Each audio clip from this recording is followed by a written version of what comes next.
I was 26 years old. John Saunders, I think, was maybe 32 or 33. And we had a lot of ambition, burning ambition between the two of us. Is that what drove us where we are now?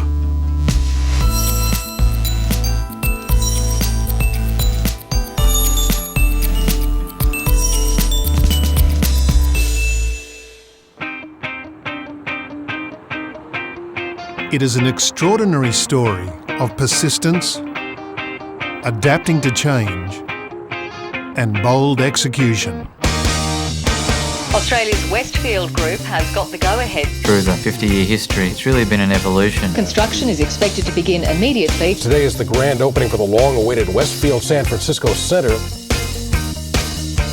There's been many critical times, both good times and tough times. Tens of thousands of shoppers are descending on West London for the opening of the landmark Westfield Centre. We operate in 4 different countries. Westfield has opened the largest shopping centre in Europe. We concentrate on the conservative financial structure. Where we've come in 50 years is staggering when you look back.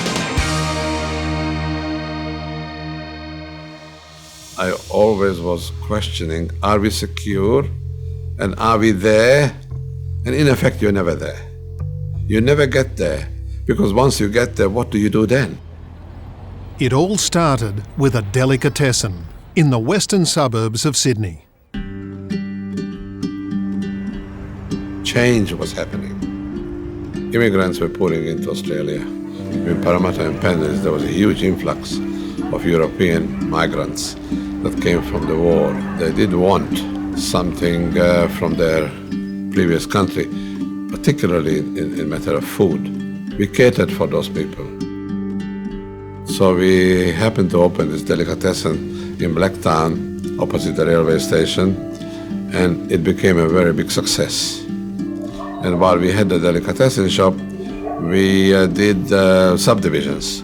We bought maybe 2 or 3 10-acre lots, built roads, and sold them for houses. As profits grew, Saunders and Lowy searched for a name for their new venture. My partner's name at the time was Schwartz. We didn't think a company should be named Schwartz and Lowy, or Lowy and Schwartz. So it was quite a debate. We are in the western suburbs, and we're dealing in land. So thought maybe Westland, but it didn't quite sound sexy enough. The name was born Westfield. But we didn't use any big advertising agencies or advisors of what to do and how to do. That's how it was done those days.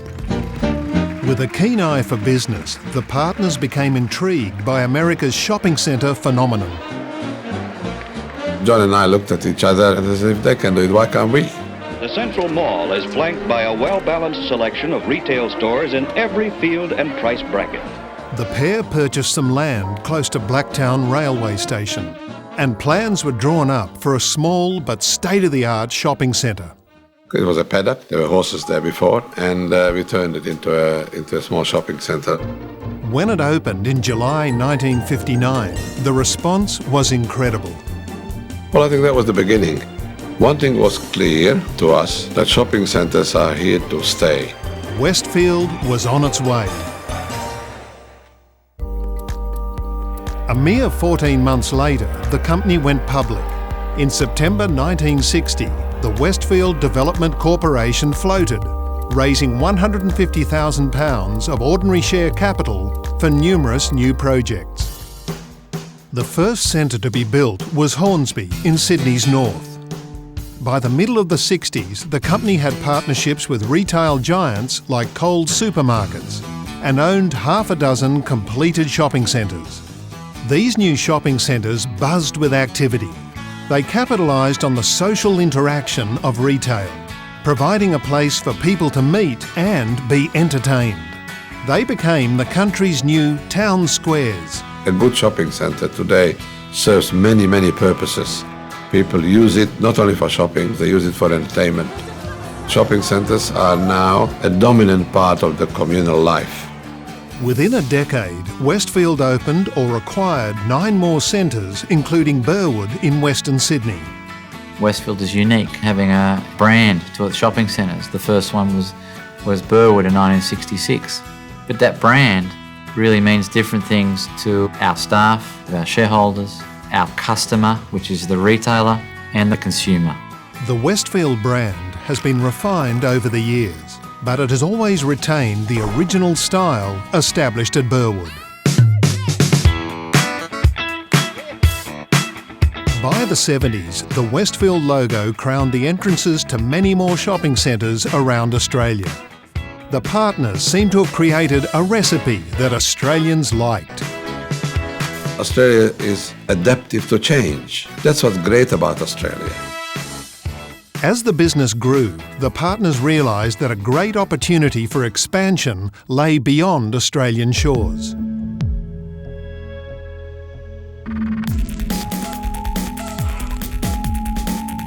Westfield's push into the giant US market began with a toe in the water. The company was much smaller at the time, and it probably picked the farthest point on the planet. Trumbull, Connecticut. In 1977, there was very few Australian companies doing business in the United States, and we were a real novelty. It took us time to get it fully established, but we wanted to take our time. It wasn't too long before we were able to jump all the hurdles we needed to jump. After a few years of cautious planning and testing, Westfield had proven itself in the US market and was hungry for growth. Of course, as we grow, we needed more sophistication, more knowledge, more advice, more lawyers, more accountants, all the things that comes with big business. At the same time, global capital markets were also evolving, and Westfield met this change with a reorganisation of its corporate structure. The company split itself into the Westfield Holdings and the Westfield Trust, which then allowed the company to raise more equity and grow. The Westfield Trust offers a most attractive portfolio of major retail properties. Westfield began the 80s with further expansion into the United States. Led by Richard Green, a driving force in the US for 25 years, it acquired 3 new centres. Almost immediately, Westfield introduced innovations into shopping centres, such as pioneering the use of rooftop parking in California. In 1986, the company bought assets from the US retailer Macy's. Of course, that was a period of, euphoric economic behaviour. Although there was significant new growth for Westfield in the 80s, there were also some major upheavals. By the mid-80s, John Saunders decided it was time to leave. Lowy bought out his partner's holding, with Saunders staying on as deputy chairman until his retirement 3 years later. I used to drive him every Thursday night out to the shopping centres, and I really learned a lot from John. And I really enjoyed my time with him. He taught me that not all wisdom resided in me. And I use it now quite a bit, that not all knowledge resides in one person. In 1987 came the event that changed economies around the world. Law of gravity hit Wall Street today. The 87 crash really changed everything. Like many businesses during the 1980s, Westfield diversified into several new areas. The crash, together with a lack of expertise in these new areas, was to prove a very difficult combination. Probably the most notable mistake that we made was going into television in the late 1980s. It was a very difficult thing to do. There were a lot of issues involved which came together at the same time to make that very unsuccessful for us. You can't be perfect all the time. Nobody can. No company can. It was a time to rebuild our business, and we got back to what we do best. Again, Westfield had to adapt to major change. As it had done many times before, the company quickly turned things around. In Australia, it set a new benchmark when it redeveloped Westfield Miranda, which became Australia's biggest shopping centre and the first with over 300 shops. Westfield's core business flourished, with its Australian holdings growing to 21 centres. To deal with adversity is difficult, but when you come out of the adversity, I think it's a great satisfaction. It was these beliefs that helped take the company into the 1990s. Have a good day, Westfield Shopping. By 1990, 100 million shoppers were passing through Westfield centres each year in Australia alone, backed by effective marketing campaigns. That was all happening at the same time as expanding in the United States. In 1994, we bought some 19 malls in the US from a company called Centremark. It was the first $1 billion transaction the company had done, and at that time was the largest real estate transaction in the US. The Westfield America Trust was launched soon after, which gave Australians the ability to invest in these Centremark properties. With growth building in the US, the group began looking for further opportunities. In 1997, it entered its next market, New Zealand. Again, the company began cautiously, taking over the management of the country's largest shopping centre group, the St Luke's portfolio. As the millennium drew to a close, the company had 38 centres in the US, 29 in Australia, and a growing portfolio in New Zealand. Westfield was now becoming a large global entity. At the beginning of the new decade, the group entered its fourth territory, the United Kingdom. No one knew who Westfield was in the UK, and so that made it very hard in terms of opening up the doors and talking to people. The group won its first competitive bid, acquiring one centre in Nottingham, followed by a joint venture of 9 more across the country. The world's attention at that time, however, was focused elsewhere for the 2000 Olympic Games. Being held in Westfield's hometown of Sydney, the company became heavily involved as a major sponsor. It was around this time the group began to look carefully at its financial structure. The last change in the financial structure of the company came in 2004 when we merged the Westfield America Trust, Westfield Trust and Westfield Holdings. And it made Westfield one of the top 10 companies in Australia. This was truly an entity that had the ability to play in the biggest mergers and acquisitions around the world. And that allowed us to approach new investors in terms of those investors wanting to have a global approach to retail real estate. In the same year as the merger, an opportunity in London presented itself that would ultimately yield 2 strategic sites bookending the city. One in Shepherd's Bush and the other at the site of the 2012 Olympic Games. These would later become the sites for 2 of the group's most important flagship centres, Westfield London and Westfield Stratford City. Europe's biggest inner-city shopping centre is open for business, defying fears of a global recession. Westfield London, Europe's largest urban shopping centre, opened in late 2008. I believe this shopping centre is a fantastic vote of confidence in London as the world's greatest venue for the buying and selling of goods and services. I congratulate Westfield on their vision. In its first year, Westfield London had more than 23 million visitors. Widely regarded now as the most successful shopping centre in Europe.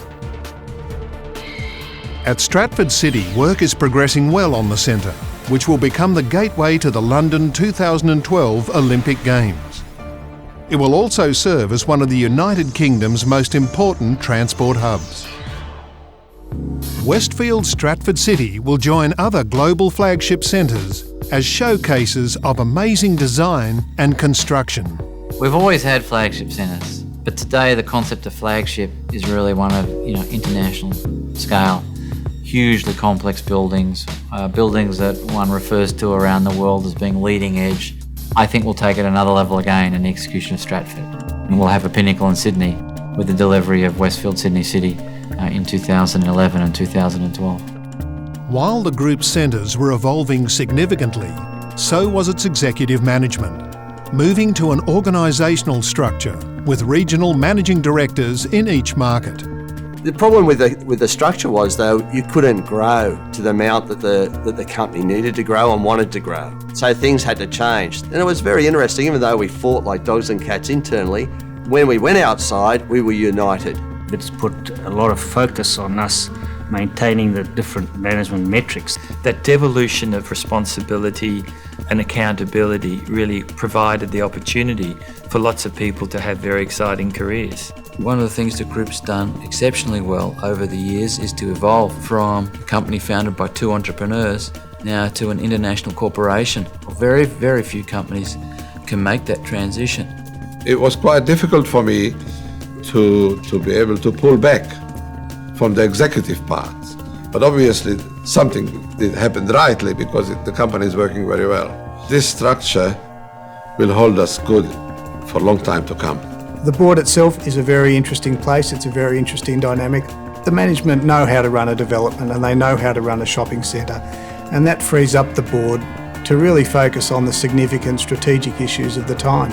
Evolution and change is the word for shopping centre success. When you climb a hill, when you get to the top, well, there's another hill to climb.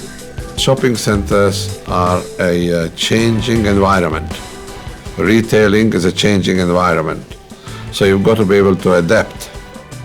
What's not changed over the years is the company philosophy and the culture. And I think that's been the hallmark of our success. My father and John Saunders, they started as retailers serving customers. That is at the core of our business. In 50 years, much has changed.